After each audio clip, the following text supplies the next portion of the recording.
ამერიკის შეერთებული შტატების სახელმწიფო მდივანი მარკო რუბიო სომხეთის საგარეო საქმეთა მინისტრ არარატ მირზოიანს შეხვდა.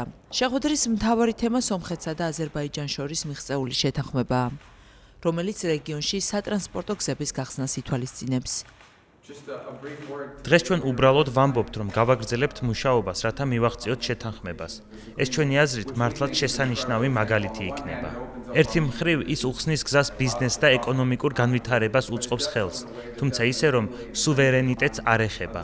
აქ სუვერენიტეტის საკითხი საერთოდ არ დგას. შეთანხმება ასევე გააგრძელებს ორ ქვეყანას შორის ორმხრივ ურთიერთობას. საბოლოოდ ის იქნება მოდელი მთელი მსოფლიოსთვის, თუ როგორ შეიძლება ეკონომიკური აქტივობა და კეთილდღეობა განვითარდეს სუვერენიტეტისა და ტერიტორიული მთლიანობის დარღვევის გარეშე. ჩვენ მხარს უჭერთ ამ პროცესს და საჭირო ნაბიჯებსაც ვდგამთ, რომ წინ წავიწიოთ. სატრანსპორტო დერეფნის გახსნა წარსულში აზერბაიჯანის მოთხოვნების გამო აფერხებდა სამშვიდობო მოლაპარაკებებს.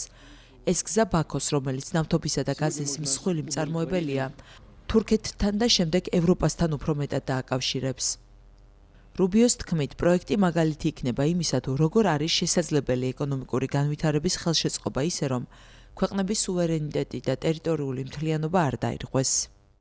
მხარეებმა 2025 წლის აგვისტოში ხელი მოაწერეს დეკლარაციას, რომლის მიხედვითაც სომხეთი შეერთებულ შტატებთან ერთად იმუშავებს სატრანსპორტო კავშირის პროექტის ჩარჩოზე, სომხეთის ტერიტორიაზე.